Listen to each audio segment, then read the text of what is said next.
New Zealand एक ऐसी team जिसे हमेशा टी20 में अंडर एस्टिमेट कर दिया जाता है। ये सच है कि कोई भी क्रिकेट एक्सपर्ट न्यूजीलैंड को चैंपियंस की रेस में नहीं रखता, पर एक बात ये भी सच है कि अधिकतर मौकों पर न्यूजीलैंड ने ही क्रिकेट जगत को सरप्राइज किया है। आज मैं इंडिया और न्यूजीलैंड से जुड़े एक ऐसे मैच की स्टोरी लेकर आया हूँ जिसमें दोनों तरफ से जबरदस्त क्रिकेट देखने को मिली थी। तो चलिए समय का सदुपयोग करते हुए हम आपको आज से तकरीबन 5 साल पहले नवंबर 2017 में हुए उस फैसिनेटिंग मुकाबले से रूबरू कराते हैं। दोस्तों, यह मुकाबला भारतीय टीम के लिए किसी इमोशन से कम नहीं था, क्योंकि यह आशीष नेहरा का अंतिम अंतर्राष्ट्रीय मैच था, जबकि श्रेयस अय्यर का यह डेब्यू मुकाबला था।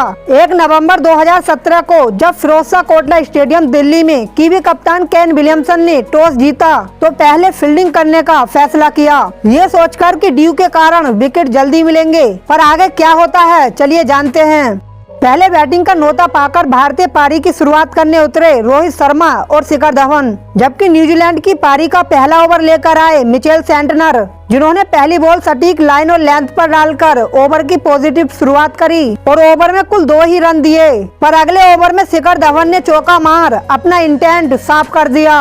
उसके बाद दोनों बल्लेबाजों ने थोड़ा संयम के साथ पारी को आगे बढ़ाया और धीरे धीरे अटैक करना शुरू किया, और जैसे ही दोनों बल्लेबाजों ने लय पकड़ी वैसे ही दोनों छोरों से काउंटर अटैक होने लगा। देखते ही देखते शिखर धवन ने सिंगल लेकर अपना 50 पूरा कर लिया। अर्धशतक के बाद भी उन्होंने अटैकिंग अप्रोच अपनाई और लगातार बॉल को स्टैंड में डिपॉजिट करते रहे।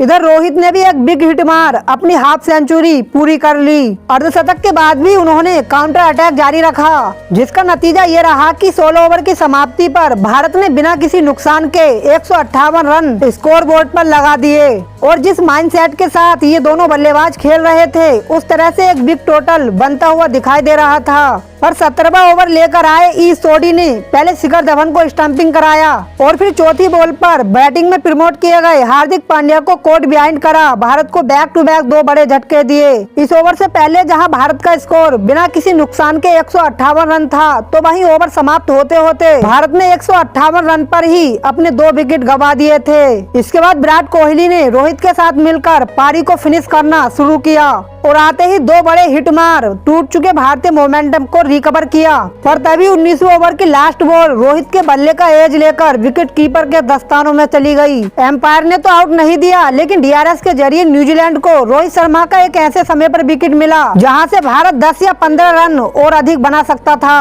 और उनकी इस भरपाई को अंतिम ओवर में पहले कोहली ने छक्का जड़ और फिर धोनी ने मैक्सिमम 6 मार ओवर में कुल 17 रन कूटकर पूरा कर दिया। पारी समाप्त हुई और भारत ने 3 विकेट खोकर 202 रन स्कोर बोर्ड पर लगा दिए।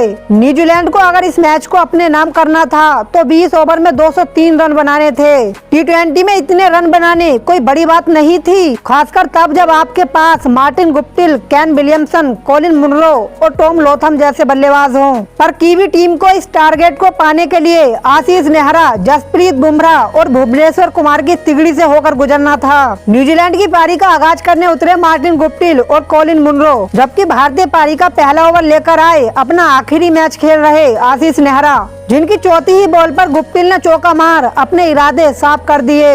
पर चहल के दूसरे ओवर में हार्दिक ने एक ऐसा मुश्किल कैच पकड़ा कि गुप्टिल को भी यकीन नहीं हुआ। उसके बाद तीसरे ओवर में एक और मुश्किल चांस बना, पर इस बार हार्दिक बॉडी को बैलेंस नहीं कर पाए और कैच छूट गया। लेकिन चौथा ओवर लेकर आए भुवनेश्वर कुमार की सटीक यॉर्कर का मुनरो के पास कोई जवाब नहीं था।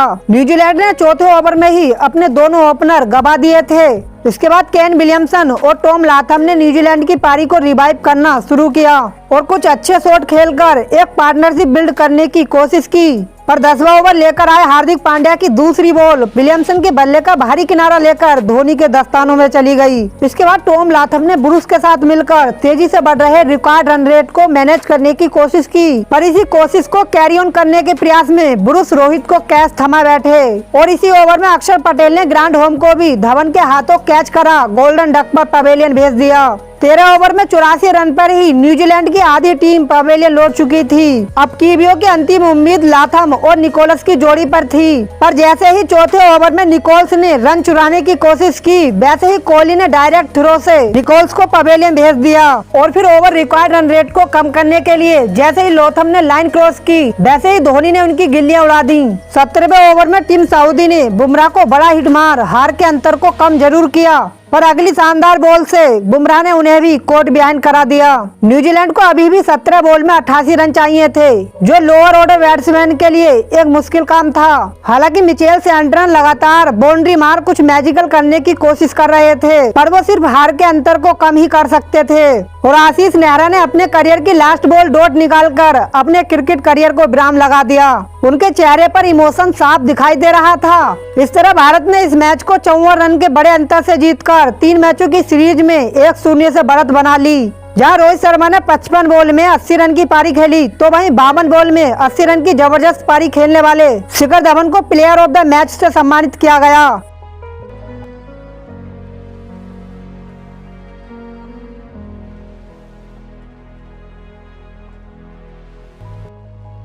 दोस्तों, अगर आपको हमारी स्टोरी पसंद आती हो तो इस वीडियो को एक लाइक जरूर दें और हमारे चैनल को सब्सक्राइब करके थोड़ा सा हमारा मनोबल जरूर बढ़ाएं और कमेंट करके बताएं कि रोहित और धवन की पारी में से किसकी पारी आपको अट्रैक्टिव करती है। तो चलिए जल्द हाजिर होंगे आपके सामने एक ऐसी ही इंटरेस्टिंग क्रिकेट स्टोरी के साथ। तब तक के लिए धन्यवाद।